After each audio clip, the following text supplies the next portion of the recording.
সত্যি সামনে আসছে এই আরজি করের নৃশংস ঘটনা নিয়ে, তো এটা সত্যিই আমাদের জন্য ভীষণ ভয়ঙ্কর ব্যাপার।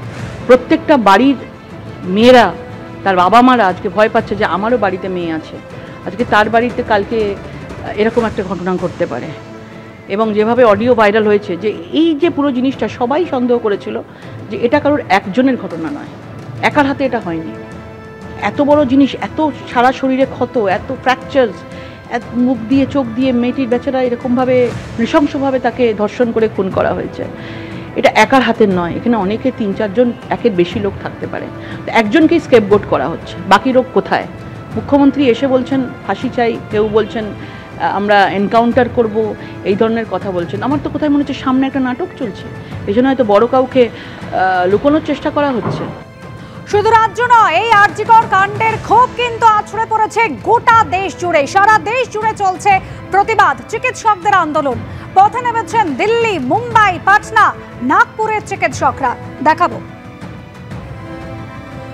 একেবারে গোটা রাত দেশ জুড়ে কিন্তু আন্দোলন করছেন। গতকালে আপনাদের দেখেছি দিল্লি এইমসের সামনে চিকিৎসকরা তারা আন্দোলনে সামিল হয়েছেন।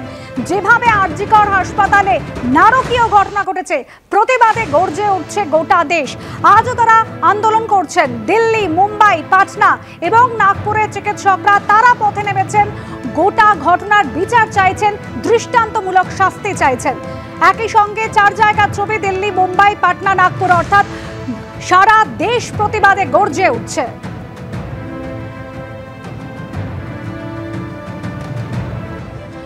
ইতিমধ্যে মুখ্যমন্ত্রী মমতা বন্দ্যোপাধ্যায় ডেডলাইন বেঁধে দিয়েছেন, তদন্ত প্রক্রিয়া চলছে। অন্যদিকে যেভাবে ফরেনসিক বিশেষজ্ঞরা তারা বলছেন যে নারকীয় অত্যাচার চালানো হয়েছিল ওই মহিলা চিকিৎসককে, তা কোনোভাবেই একজনের পক্ষে সম্ভব নয়। ঠিক এখানেই প্রশ্নটা উঠছে, তাহলে কি ধৃত সঞ্জয় রায় তা বাদেও আরও কেউ যুক্ত রয়েছে?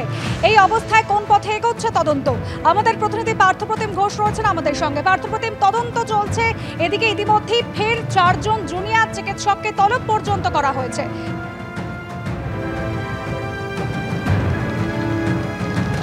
দেখো, সেমিনার যে হল, যে ঘরের মধ্যে এই অপরাধের ঘটনাটি ঘটে, সেই ঘরে যেহেতু কোনো সিসি ক্যামেরা নেই, সুতরাং পুলিশকে কিন্তু নির্ভর করতে হবে পারিপার্শ্বিক তথ্য প্রমাণের উপর ভিত্তি করেই।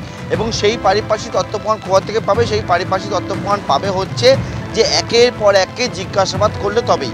এবং সেক্ষেত্রে তোমায় বলে রাখি, অত্যন্ত গুরুত্বপূর্ণ পুলিশের কাছে সেটি হচ্ছে যে মৃত্যুর আগে যে 4 জন জুনিয়র চিকিৎসকের সঙ্গে বেশিরভাগ সময়টা কাটিয়েছিলেন এই নির্যাতিতা চিকিৎসক পড়ুয়া, সুতরাং তাদের সঙ্গে কথা বলাটা অত্যন্ত গুরুত্বপূর্ণ। সেই জন্য গতকাল রাত্রি প্রায় 12টা পর্যন্ত এই 4 জন জুনিয়র চিকিৎসককে দীর্ঘক্ষণ ধরে জিজ্ঞাসাবাদ করে সেখান থেকে কোনো এমন সূত্র যদি উঠে আসে যেখান থেকে কিন্তু যে বিষয়ে আরও যে সন্দেহগুলো রয়েছে সেই সন্দেহ দূর করা সম্ভব হয়, সেই মতোই কিন্তু 12টা অবধি জিজ্ঞাসাবাদ করার পর আজকে আবারও তাদেরকে তলব করা হয়েছে।